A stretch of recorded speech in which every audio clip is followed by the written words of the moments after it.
जयपुर से खबर है, महाराणा प्रताप टूरिस्ट सर्किट के लिए 100 करोड़ रुपए का प्रावधान है। चावड़, हल्दी घाटी, गोगुंदा, कुंभलगढ़, दिवेर और उदयपुर शामिल होंगे सर्किट में। मुख्यमंत्री ने कहा है कि वीर शिरोमणि महाराणा प्रताप के शौर्य की गाथा जन जन तक पहुंचे। पर्यटकों के लिए बेहतर सुविधाएं और आकर्षक स्मारक विकसित करने के लिए निर्देश भी जारी किए गए हैं। महाराणा प्रताप टूरिस्ट सर्किट के लिए 100 करोड़ रुपए का प्रावधान। चावड़, हल्दी घाटी, गोगुंदा, कुंभलगढ़, दिवेर और उदयपुर इसमें शामिल है।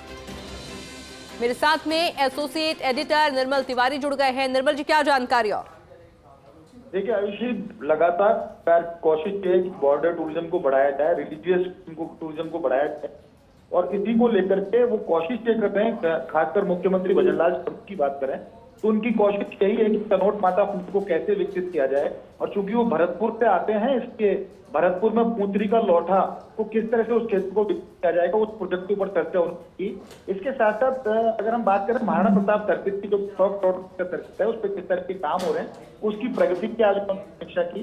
खास बात एक, सरकार का उद्देश्य एक ही है कि सरकार हमारे भी जो योद्धा रहे, तो योद्धा रहे, हमारे जो शौर्य के प्रतीक रहे, उनको किस तरह से जन जन पहुंचाएं देश दुनिया तक, ये प्रयास।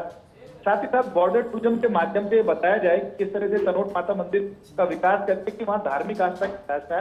लोग वहाँ पर जब पहुंचते हैं वहां पर तो देखें कि किस तरह का वहाँ आर्मी और बीएसएफ में किस तरह के इंतजाम वहां पर किए हुए हैं। साथ ही साथ आज जब बैठक, तो इस बैठक में धरोहर प्रोन्नति प्राधिकरण के जो अध्यक्ष ओमकार लखावत वो इसमें मौजूद थे।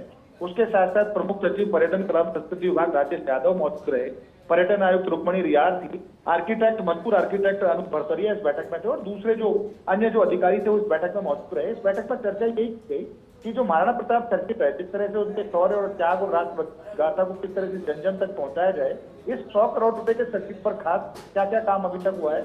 साथ ही साथ चावंड, हल्दी घाटी, गोगुंदा, कुंभलगढ़, दिवेर और उदयपुर, इनको जब शामिल किया गया था सर्किट में, तो वहाँ किस तरह के काम किए जा रहे हैं, क्योंकि पर्यटक वहाँ पहुंचे तो पहुंचते उसको पता पड़ना चाहिए कि हल्दी घाटी है, ये वो शौर्य धरती है जिस राणा प्रताप को आज उनके शौर्य के लिए जानते हैं।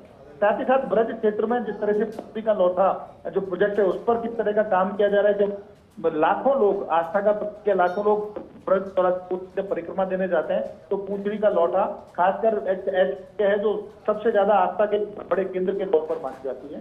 तनोट माता मंदिर में भी जो प्रोजेक्ट चल रहा है, तनोट राय कॉम्प्लेक्स हम बात करते हैं, वहाँ धर्मशाला का विकास किस तरह से हो, वहाँ पर कनेक्टिंग रोड किस तरह से तैयार किए जाएंगे, उन तमाम बातों को उन्होंने प्राथमिकता से लेने को कहा। और तमाम अधिकारियों को कहा कि जो गोवर्धन परिक्रमा का क्षेत्र है, उसकी भी जो निविदा प्रक्रिया है, उसको जल्दी से जल्दी पूरा किया जाए ताकि वहां पर काम हो सके।